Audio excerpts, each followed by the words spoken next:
श्री कृष्ण अपने साथी बहुत लोगों के साथ द्वारका में प्रवेश कर रहे थे और प्राचीन काल में दुर्ग होते थे। दुर्ग के बाहर नगर खाइयाँ, बड़ी बड़ी खाइयाँ होती थी, तो वह खाई थी, प्रवेश कर रहे थे तो खाई में तो ये गंदगी, पानी, कीचड़ पड़ा रहता है। एक मरा हुआ मुर्दा कुत्ता भी पड़ा था, बदबू आ रही थी। जैसे ही पास गए सब ने रुमाल निकाले, नाक को बंद कर लिया। श्री कृष्ण ने नहीं किया। सब बोले कितनी बदबू है, जल्दी चलो। श्री कृष्ण बोले देखते नहीं हो, देखो इस कुत्ते के दांत कितने बढ़िया है। अब एक और तो बदबू की ओर ध्यान गया, दूसरी ओर कुत्ते के दांतों की ओर के दांत चमक रहे हैं, दांत कितने बढ़िया, अच्छा है। तो हम भीतर की शक्तियों को समझने का प्रयत्न करें।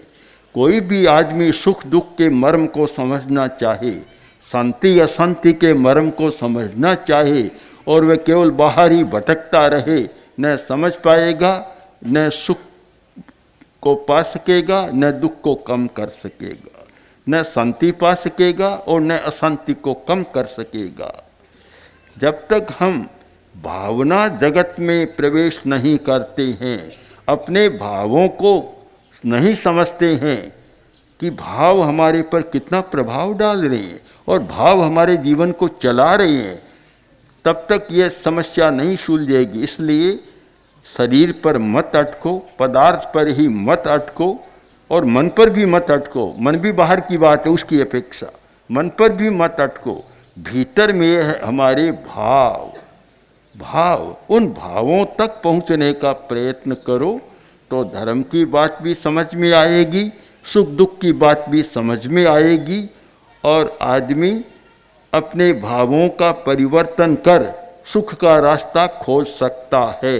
जब तक भाव शुद्धि का मर्म हाथ में नहीं आता, अपने भावों को पवित्र रखो, पवित्र, हमेशा पवित्र रहे भाव,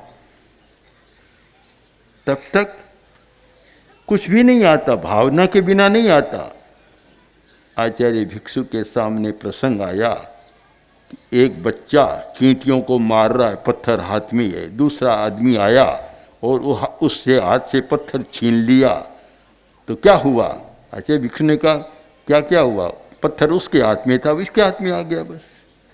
वह तो बदला नहीं, बच्चे में तो वह ज्ञान नहीं कि वह बदल सके, हृदय परिवर्तन हो सके या वह कोई अहिंसा की बात को समझ सके, वह तो होता नहीं है। जब तक हम हिंसा, अहिंसा, सुख दुख, शांति अशांति, अपराध निरपराध, इन सारी समस्याओं पर आंतरिक चेतना और भाव के साथ मीमांसा नहीं करेंगे, तब तक परिवर्तन की संभावना नहीं की जा सकती।